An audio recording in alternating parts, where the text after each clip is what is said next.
నిహారిక కొన్నితల తాజాగా తన కమిటీ కుర్రాళ్ళు సినిమా టీజర్ లాంచ్ ఈవెంట్ లో భాగంగా మీడియా ముందుకు వచ్చింది. ఈ క్రమంలో మీడియా అడిగిన పలు ప్రశ్నలకు సమాధానం ఇచ్చింది. ఈ సందర్భంగా ఓ మీడియా ప్రతినిధి బన్నీని తేజ్ అన్ఫాలో అయ్యాడనే విషయం మీద ప్రశ్న అడిగాడు. దానికి నిహారిక ఆసక్తికరమైన సమాధానం ఇచ్చింది. అసలు ఆ విషయమే తనకు తెలియదన్నట్లుగా, మీరు చెప్పే వరకు తనకు తెలియదన్నట్లుగా చెప్పేసింది. నిహారిక వెబ్ సిరీస్ లో నిర్మిస్తూ నటిస్తూ ఎంతో బిజీగా ఉంటుందో అందరికీ తెలిసిందే. ఇప్పుడు ఆమె కమిటీ కుర్రోళ్ళు అనే వెబ్ మూవీని నిర్మించింది. ఈ మూవీ టీజర్ అందరినీ ఆకట్టుకునేలా ఉంది. టీజర్ లాంచ్ ఈవెంట్ లో నిహారిక చిన్న స్పీచ్ ఇచ్చింది. కానీ మీడియాతో మాత్రం బాగానే మాట్లాడింది. మీడియా నుంచి ఊహించిన ప్రశ్నలు ఎదురయ్యాయి.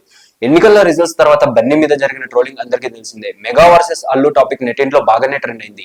ఇక మెగా హీరో సాయిధరం తేజ్ ఏకంగా అల్లు వారిద్దరిని అన్ఫాలో అయ్యాడు. స్నేహారెడ్డి బన్నీ ఇలా ఎవరిని ఫాలో అవ్వడం లేదు, అందరినీ అన్ఫాలో కొట్టేశాడు. ఈ ఘటనతోనూ మెగా అల్లు మధ్య ఉన్న గొడవల గురించి మళ్లీ చర్చలు మొదలయ్యాయి.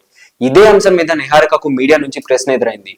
అయితే తేజ అలా బన్నీని అన్ఫాలో కొట్టిన విషయం తనకు తెలియదని నిహారిక తప్పించుకుంది. అవునా నిజమా అన్నట్లుగా నిహారిక ఫేస్ పెట్టేసింది.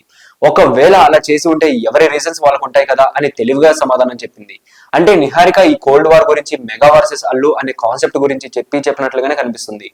మెగా అల్లు మధ్య గొడవలు లేవని, అలాంటిది జరిగి ఉంటదని మాత్రం చెప్పలేకపోయింది. అంటే గొడవలు ఉన్నాయని నిహారిక చెప్పినట్లుగా కనిపిస్తుంది. సో ఇలాంటి మరిన్ని ఇంట్రెస్టింగ్ అప్డేట్స్ కోసం please do like, share and subscribe to our YouTube channel.